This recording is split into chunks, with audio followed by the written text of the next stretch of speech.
What we've got here is the Epson X05 XGA LCD projector in white. I'll save some time and not do the unboxing, but we're going to give you a sense of what the accessories that come with it are. There is a VGA cable, a power cable, and also a little remote control, and that does come with batteries, so that's pretty nice. To give you an idea of the size of the projector, it is exactly the size of an A4 piece of paper. Here it is with the A4 paper on top, and you can see it's actually a little bit smaller. Let's dive into the features and the buttons. So on top over here, you've got a slider, and that basically opens and shuts the lens cover. When you shut it, it automatically goes into eco mode. You also have the focus ring over here, and over here you've got the zoom, and so it does zoom in and out a little bit.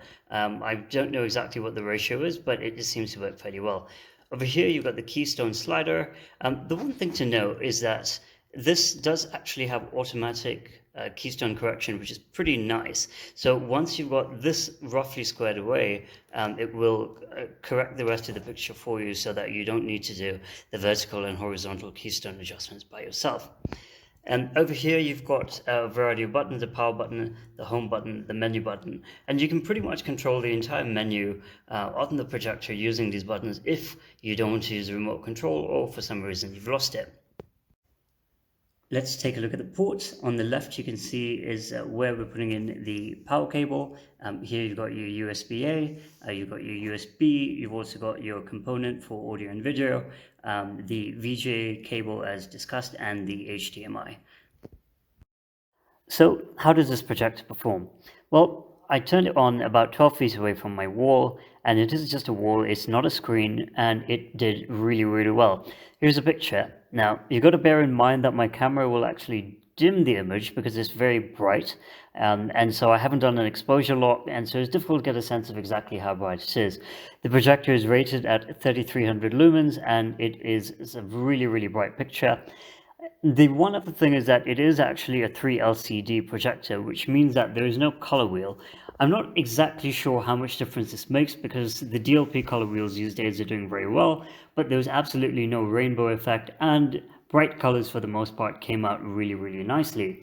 If you want to get a sense of how large the image is, it is about 100 inches across, and that's just measuring the part which I've got on my Netflix screen, and it's about 55 to 56 inches up. Now, the one thing to remember is that this projector is actually not full HD. It's sort of like a quasi 720 with an aspect ratio of 4:3. Most HD images right now have a ratio of 16:9, and so I've definitely lost a fair amount of real estate just because of the ratios being a little bit different. However, still a good watch. Now, here's a couple of things which I don't really love about it. Even though it is very bright, and even when I've got a little small lamp on at the back of the room, it made absolutely no difference to the contrast and to the brightness, so that is fantastic. It doesn't do very well in sunlight like almost all projectors. I think if I had a screen it may be doing a little bit better, but fortunately I was able to kind of blind everything out.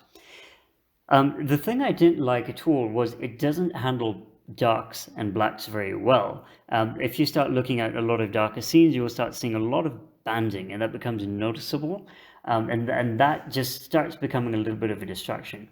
The other thing is, if you look at this image, you will see that there is a lot of light border around it. Now, this was predominantly because of the fact I did not actually mount the projector dead on. The setup of my room doesn't allow me to do that, but there was a very, very large sort of gray light band around the actual image itself, which ended up being a bit of a distraction.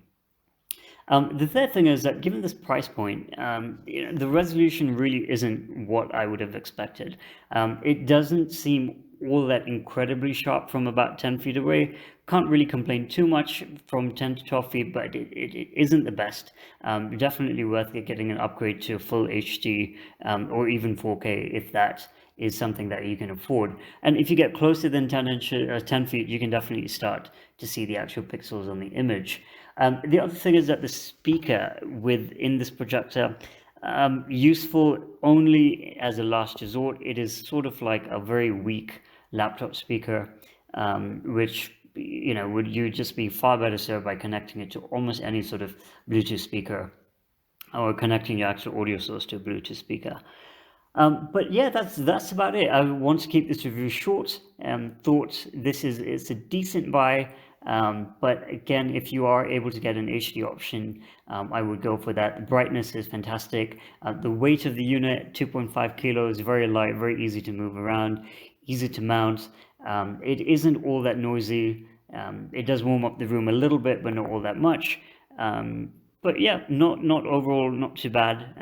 If you can get a better one, I'll go for that though.